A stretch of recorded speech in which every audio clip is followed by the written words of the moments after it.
After spending many hours with Metro Exodus's Enhanced Edition for PC, I already knew how amazing the game's ray trace lighting looked. And while enjoying that version's visual excellence, I could not help but wonder how 4A games would translate the experience to console given the more limited ray tracing performance found there. The day has come though, and you have been looking at Metro Exodus running with its ray trace global illumination here on Xbox Series X.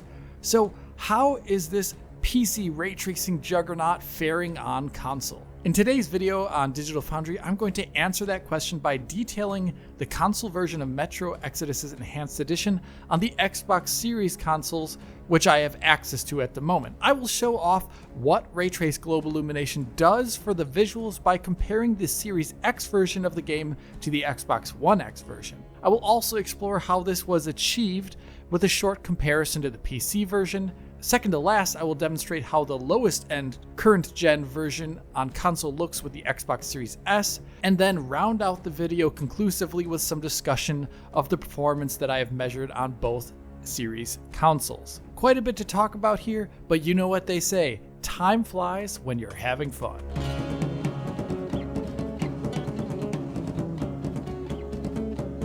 Metro Exodus's Enhanced Edition is only coming out on Xbox Series X, S, and PlayStation 5, and not the last gen consoles. And the reasons for that are obvious. The Enhanced Edition utilizes 4A's newly made Ray Trace Global Illumination system that I spent around 45 minutes detailing for the PC version a month ago or so. Instead of retreading old ground and re-explaining every bit of that ray tracing system like I did back then, I'm going to show off what it does in pieces for this free upgrade by comparing it to the last generation's best console version of the game found on Xbox One X. And I'm going to start here first with the bounce lighting from the sun or moon that this new ray traced version of the game has, and specifically with this shot of a hallway on the first mission of the game on Xbox One X. Here in that opening Moscow mission inside this building, you can see how the sunlight is creeping into the hallway through the door frame from a window in an apartment on the other side of this door. With the traditional lighting, the scene is lit by that sunlight directly, but every area not touched by that direct sunlight is lit ambiently by the game's voxel probe lighting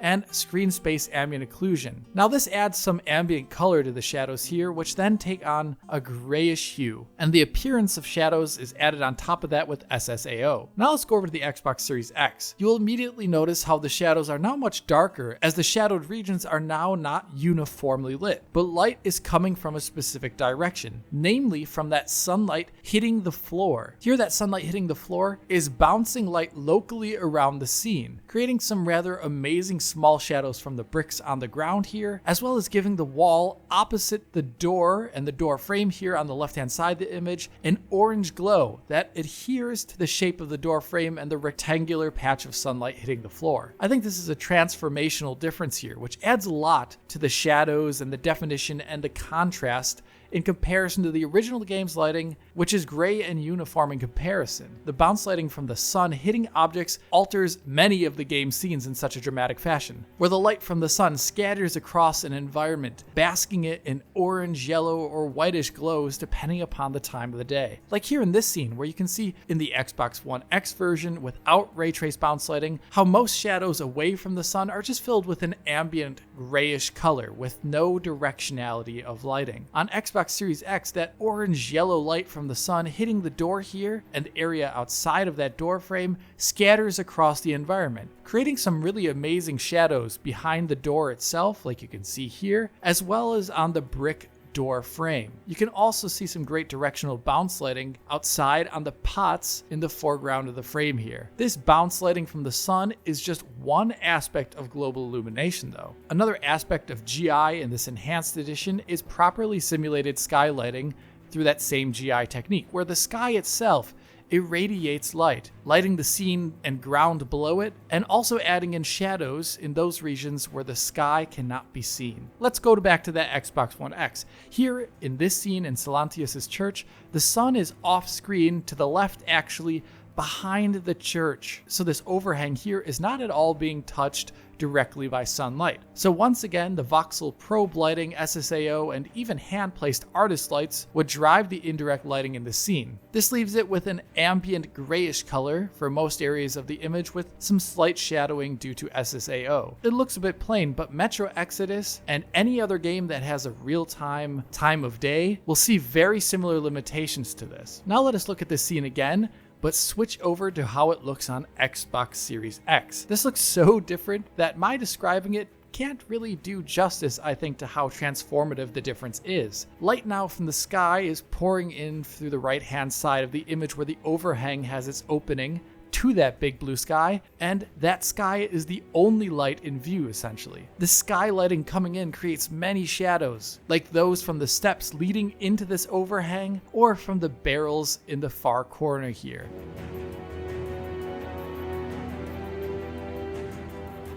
Many of the natural scenes in this game are sometimes only lit by sky lighting like this one is here, such as this one in the train on that same map, where there is a door to the outside world here on the right hand side, and only a tiny sliver of sunlight coming through the window.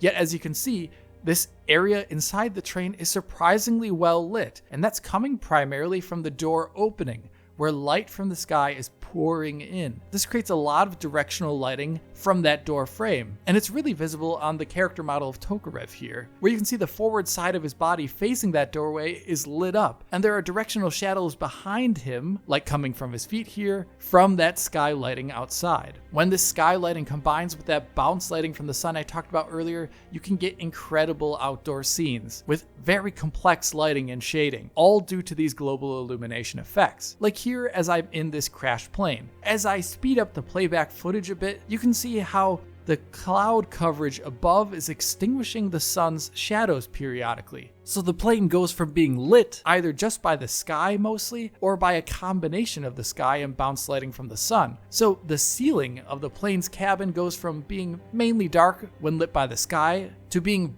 brightly lit up with that awesome yellow bounce lighting when the sun comes out from behind clouds. All these upgrades to this point sound pretty awesome, but global illumination is a total system in Metro Exodus, and those are just two aspects that I've covered so far. Another one is color transfer. Check out this scene on Xbox One X. Here I've purposely extinguished every other light in the scene other than this one on the table here, where the lamp here with its whitish light is shining on the green workbench. Outside of that direct lighting from the lamp on the workbench, the rest of the scene's lighting is lit up by probes or cube maps or SSAO. This makes most of the shadows here gray with some slightly darker areas. Switch over to Xbox Series X here and we can see the effect of color transfer. Now that white light hitting the green table is bouncing off of it and picking up that green color along the way. So the bounce lighting from that light hitting the table colors the areas around it with a greenish glow, whereas the previous image just had the shadow being more or less gray. As a part of this, you can also see how this bounced green light is represented in the specular lighting or reflections seen on the wrenches above that workbench. There, the reflections in the wrenches show off that green light hitting the table below, whereas before it was essentially just a cube map giving those wrenches their reflection, not really representative of the local lighting conditions. The visibility of this colored bounce lighting will depend on the scene and the intensity of the light and what type of objects are being hit, but it can be utterly transformative. Like in this scene here, as this hanging light illuminates this wall as seen on Xbox One X. The shadowed area outside that cone of light from that lamp, which is hitting the wall, is primarily just an ambient gray color again, with some SSAO adding a semblance of shadow.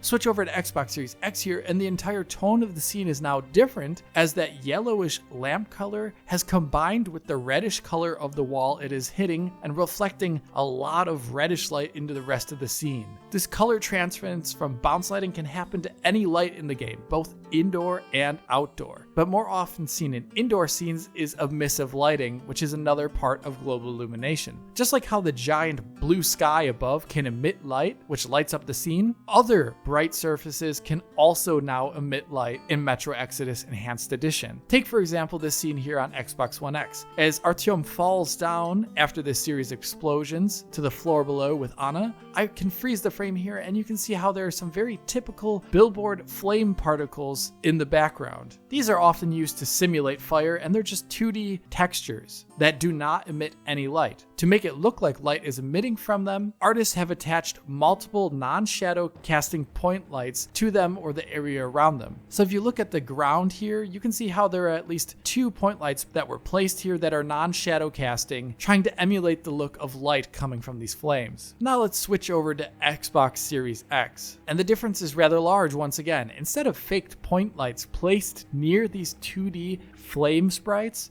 the flame sprites themselves now emit an orangish light glow from across their entire surface, which scatters around the scene and dramatically alters that scene lighting, giving it a fiery glow one would expect from such large flames. Emissive lighting like this is not just limited to flames though, even though the flames are one of the obvious ways you can see it in game. There are other examples, like here in the first chapter, where on Xbox One X you can see 2 tube-shaped lights above on the ceiling here. Now these type of lights are called area lights, and real-time lighting schemes before ray tracing could not do their lighting or shadows in a reasonable fashion. Hence how a lot of the objects underneath these tube lights on Xbox One X almost look like they're lacking lighting and shadowing, like the objects underneath this light are floating above the floor. Switch over to Xbox Series X here and we see a different story where those white tube lights are handled as an emissive surface, and the global illumination system scatters white light across the scene from their surface to the objects on the ground, like the bags on the floor here, which now have a totally different look to the light hitting them, as well as directional shadows from those tube lights. These are subtle differences, of course,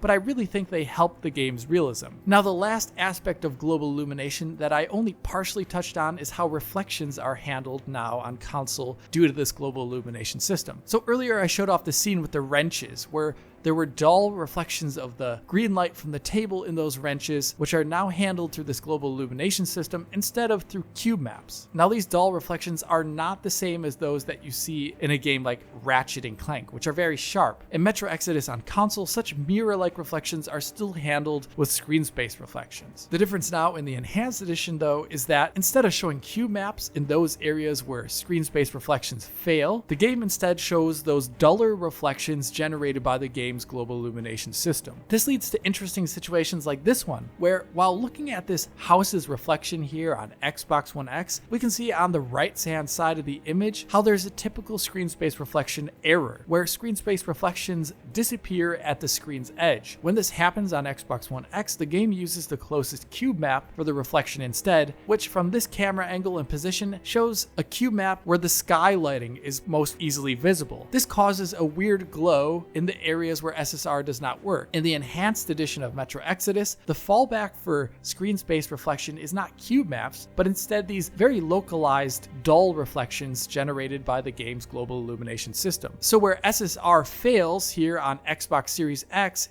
it does not show the sky behind the house. Instead, you get a dull, very general reflection that showcases the darkness of this side of the house, and as a result, makes the reflections look more natural. When all these aspects of global illumination combine, the Enhanced Edition on Xbox Series X can look incredibly different than that original version on Xbox One X, transforming scenes and adding in a level of lighting realism that elevates the game to look generationally different. It is incredible stuff.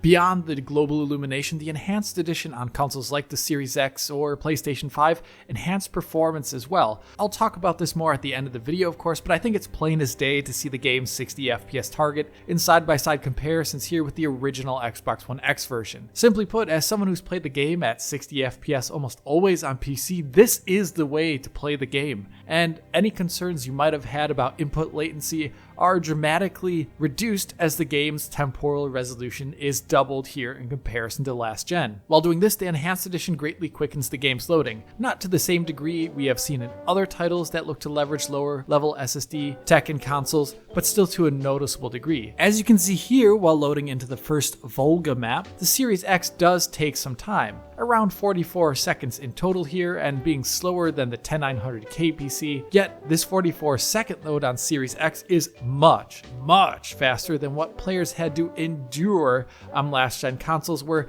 the fastest of them with the Xbox One X is taking nearly 2 minutes and 43 seconds to do that exact same load. Once again, I'm astonished people even ever managed to play games on last-gen consoles, given how long loading tended to be.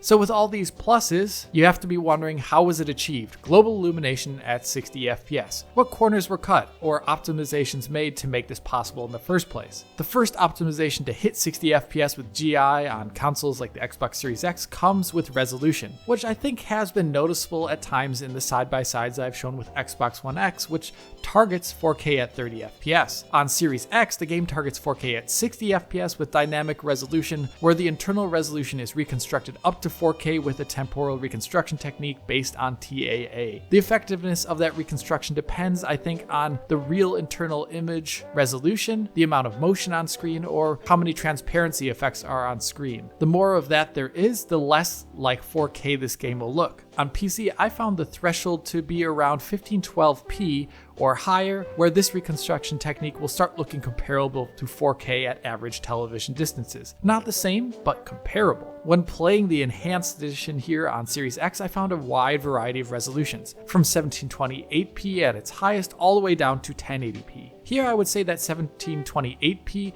was rarer, but if you're just walking around the open world doing normal low intensity gameplay, which is common in this game, then a resolution of 1512p to 1728p will be more common. But still, there's a lot more than low intensity gameplay in Metro Exodus. Nearly all of Yamantau, the train depot in the Volga map, the meeting with Solantius in the church, or the entire Taiga level are much more intense on the GPU, and I found them varying between 1080p and 1296p. These areas I think look decidedly less like 4K to my eye as the internal resolution becomes much more obvious. But still, I find the image quality acceptable on Series X and well worth the 60 FPS combined with this GI system. The other optimizations that were made here are more visible when you compare with the PC version and from what we know from the developers themselves. For one, the game on consoles uses quarter of the internal resolution for the ray tracing resolution. This lines up with the PC's lowest normal ray tracing setting, as it's called. The difference though is that I think that the ray tracing structure perhaps may be constructed differently or less robustly than what we find on PC, so you can see some artifacting not visible on PC. Like here on the underside of the radio box, where there is an odd line in the ray tracing resolved, not visible on any of the PC settings. Or like here in the Volga map, where it looks like objects are left out of the BVH perhaps here on Series X, so the lighting in this enclosed fishing hut does not resolve correctly. And same with other locations I found in the game where I saw indirect lighting detail resolve in a manner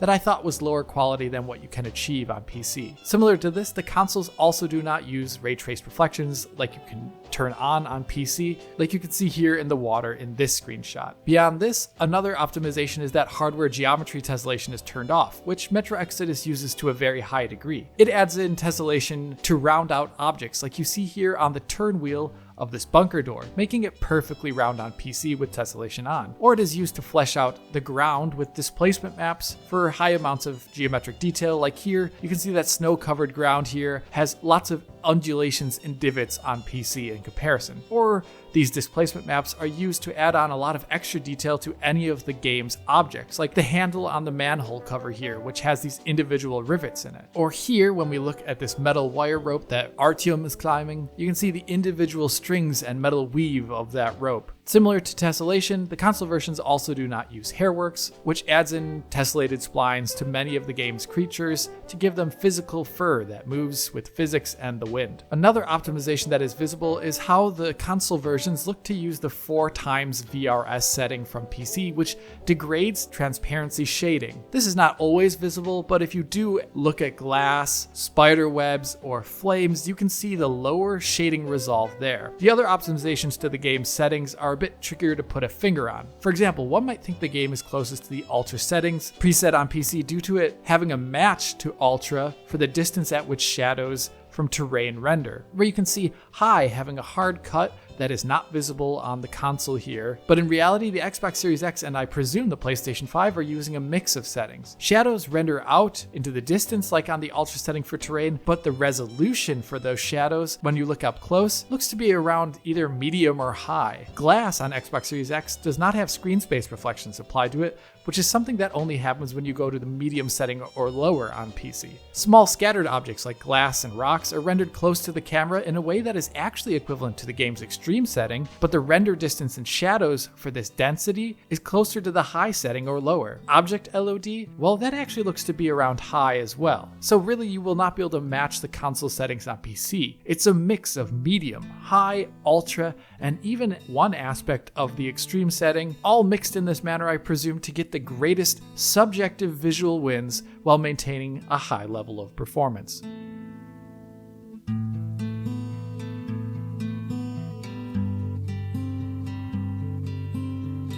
So with these optimizations from the PC version in mind here on Series X, how does the Series S actually hold up? Series S is using ray trace global illumination, of course, just like Series X. So the detail and visual upgrades seen over last gen versions because of this lighting is still there and very visible in side-by-sides with all the dramatic effect that it has on the game visuals. The difference, of course, is that Series S is running at a much lower resolution to hit 60 FPS, which will make the global illumination have more visible grain or temporal artifacts than you would see elsewhere. The resolution of the Series S version is targeting 60 FPS at 1080p with dynamic res that reconstructs up to that 1080p. In practice, I don't think the Series S is really ever hitting 1080p though natively. Rather, you'll find a common 864p or so or a bit lower when just doing the normal around the open world kind of gameplay. But like I said, Metro is a game with dynamic content. When combat starts or you go to any of the areas that I mentioned earlier, like the Taiga map for example, it's really not hard to find Series S running at something like 512p. And when it runs at something like 512p, it most definitely shows. Like here in the Taiga level where I'm getting 512p here, and even with that image reconstruction, I think the image quality is very plain to see here as looking like 512p. In such moments, it's either very blurry or aliased depending upon what your screen movement is or what kind of objects you're seeing at that time. So resolution dips low here on Series S. But for the most part, most of the settings are still there from the Series X version. The only thing is that at this lower resolution, they're a bit grainier and blockier. So that variable rate shading set to 4x, for example, that made transparencies visibly degraded on Series X, well, at this lower resolution of Series S, especially when it goes down to around 512p, that VRS can make pixels very chunky inside transparency effects. Like you see here when I look at this fire, you can see some obvious pixel chunkage there. There is one larger visible deviation though from Series X settings, and that is the draw distance for scattered objects like grass and rocks, which is lower as you can see in this side by side here where Series S has the grass and rocks more localized toward the camera. In motion though, the difference means that object pop-in for such objects is rather visible on Series S. And depending upon what you're doing, I think the pop-in can distract your eye from the prettier ray trace lighting you might have otherwise been looking at. Regarding that pretty ray tracing lighting, it is mostly par for par on Series S, but I did encounter some moments where it is not. Like in this area here, in a cave, the Series S is showing the cave as if light was bouncing around it and causing it to look very glowy, as if the ray tracing is not working correctly here. In that same scene on Series X, or PC for that matter, the cave is rather pitch black. So either there's some aspect of the Series S's ray tracing which is lower quality,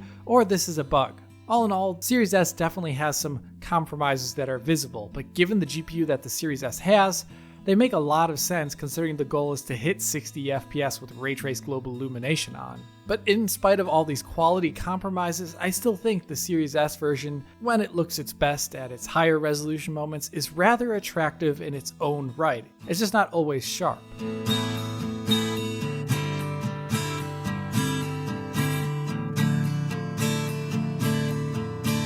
Given what we saw on the Series S version, I bet you're wondering now, how is 60 FPS achieved and how well is it achieved? Here the answer to that is that yes, 60 FPS is achieved and often rather well, but there are some caveats. Due to dynamic resolution scaling, 60 FPS is there for a majority of the gameplay. There are only some very rare, momentary GPU-related dips in the most expensive parts of the campaign, where dropping to the lowest resolution value is not enough, like here on Series X, for example, in Yamantau as you ride this cart up. Some minor dips below 60 FPS as the resolution plateaus to its lowest, but it's nothing really too bad, and a VRR display would get rid of that. That is really rather rare to happen, and happens probably only a handful of times throughout the campaign on both these boxes. The rest of your play will indeed be hitting that 60 FPS rather consistently without those GPU-related dips, but that consistency can be interrupted, as Metro Exodus on Series S and X does look to have irregular frame time drops at moments that are not really explainable based upon what is visually happening on screen. You can be moving around the world, for example, and have one single frame drop to 33 milliseconds, and you really won't notice it, just a small blip on the frame time graph. But there are moments when you could be moving around the world and suddenly see a number of 33 millisecond frame time dips. That is more noticeable. And on top of this, there can also be moments where you're moving around the world or a bunch of enemies move around all of a sudden, and you can see a dip below 33.3 milliseconds on both of these consoles. These rather random frame time spikes happen when you're moving around the world, or can happen occasionally when you're engaging with the enemy. I'm not exactly sure what causes it, but it can be noticeable if there are multiple frame time drops in a row. Perhaps this has to do with ray tracing structures updating on the GPU and CPU. Maybe it's because the dynamic resolution does not change quickly enough or does not have enough headroom. It's hard to know why. In general, I think most people will not notice the one-off drops that I talked about, but the multiple frame time spikes that occur one after another will take away from the game's fluidity. Though it really must be stressed, if you have a variable refresh rate display, only the rarer dips below 33.3 milliseconds will at all be visible to you. So VRR makes this game very smooth, actually.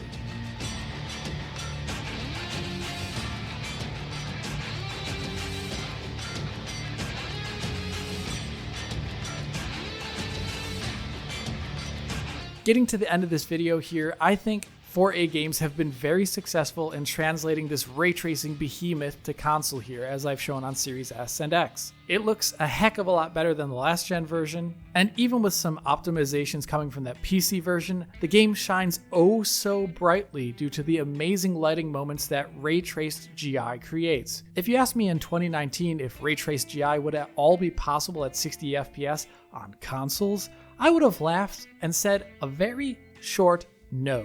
I would have been horribly wrong though in 2019, as I would have been underestimating the cunning of a studio like 4A, who deserve all the recognition they can get for getting GI to look this good on console while even running at all and targeting 60 FPS. Truly amazing work, and I recommend everyone who can to check out this game, even if you've already played it before. The lighting is truly spectacular. As I say that though, I do wish that the 60 FPS target was free from as many frame time spikes as possible, as 60 FPS when uninterrupted is sublime, especially with these visuals, and it would be great for players without VRR displays to have a more stable experience. But I think that's really all I can say about these versions of the game at the moment. If you did enjoy this video, please hit that like button and subscribe to the channel.